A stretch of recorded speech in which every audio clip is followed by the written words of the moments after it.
Well, they come from ATP and NADPH that we made in the light reactions. So once we make G3P, we think, okay, great, we're done. Unfortunately, we're not. Because for us to stick CO2 to a sugar, we need to make that sugar again, or we'll run out. And so the last portion of the Calvin cycle is regenerating that sugar, RUBP. And so most of our G3P is used to remake that sugar. And so you'll need to read through this a few times. It gets confusing when we say 6 carbon, 3 carbon, and all that. But the point is, we have to take a gaseous CO2, stick it to RUBP, reduce it, reduce it, reduce it, reduce it, end up with G3P, and then remake some RUBP. This is called C3 photosynthesis because we make a 3-carbon molecule.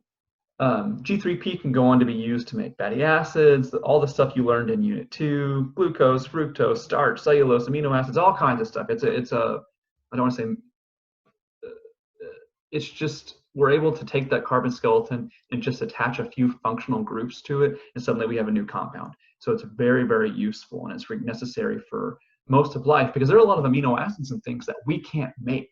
And so we have to eat plants and organisms that have eaten plants to get those amino acids. We talk a little bit about food storage. Where am I? I do an overview for you to just get the basics here. Look at this a few times. There are other types of photosynthesis though, because C3 doesn't always work, because Rubisco can start combining RUBP with oxygen instead of CO2 when your stomata aren't open. So in hot, dry climates when you don't want your plant to dry out. It's called photorespiration, and it is not good. So across the globe, other adaptations have popped up a few times. And we talk about 2 in here, C4 and CAM. C4 plants, instead of using RUBP, they use the sugar PEP. You don't have to know the full name for it. And then they also make sure, well, they don't make sure, but they have adapted to putting their chloroplasts directly in front of and around the stoma where the CO2 comes in, as opposed to a C3 plant that has a chloroplast everywhere. In a C4 plant, they use a very particular arrangement of chloroplasts, and they use PEP instead of RUBP. Well, what's the story with CAM plants? Well, CAM plants have solved the issue. Crassulacean acid metabolism is what they call it. CAM plants separate their Calvin cycle and the light reactions by time. So during the night, they'll go ahead and fix CO2. And just like C4 plants, they form a C4 molecule, but they don't continue.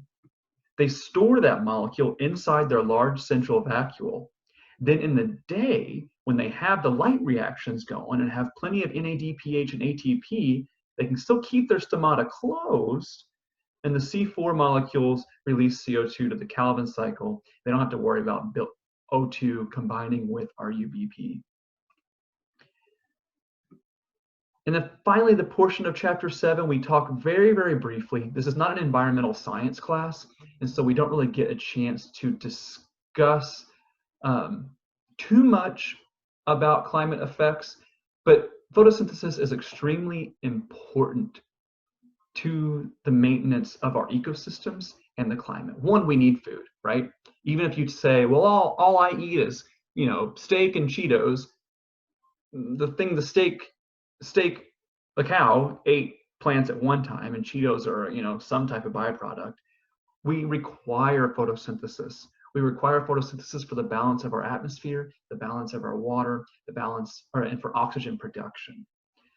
And the importance with photosynthesis is, you'll read as you go through these slides, not only do plants pump out oxygen, but they absorb CO2, and this is spelled wrong, and not just for a small amount of time.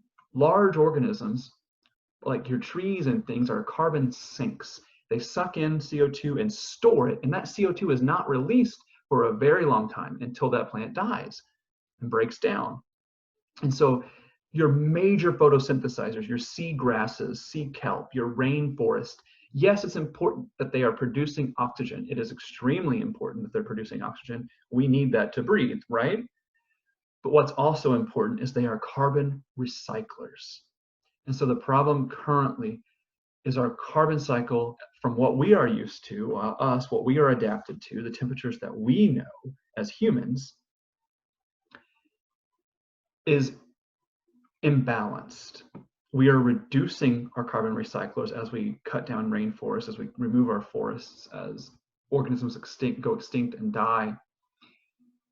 And on top of that, with the way that our industry works, with the way that we have transportation and the way we create energy, we pump a lot of CO2 into the atmosphere, which goes into the air and into the ocean.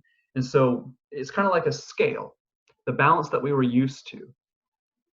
We're getting rid of the carbon recyclers, the carbon sinks we call them, and we're increasing how much CO2 we create. And so the scale is tipping. And so because of that, we're seeing drastic effects across the globe. We're seeing climate change, we're seeing seasonal differences, organisms are going extinct, oceans are rising, oceans are becoming polluted and more acidic. It's a major, major problem, probably one of the biggest ecological problems that we should have already dealt with, that we are currently dealing with, and that if we don't find a solution, if we don't understand, we're going to see major issues in our lifetime and in our children's lifetime. And so that's the main portion here of photosynthesis. I talk a little bit about endosymbiotic theory, tying back to Lynn Margulis's theory about chloroplasts. Really what chloroplasts are is they're primitive prokaryotes that no longer can live on their own. They're symbiotic, and they're in a symbiosis with plant cells. The same thing as mitochondria. And I talk a little bit about the earliest fossils here.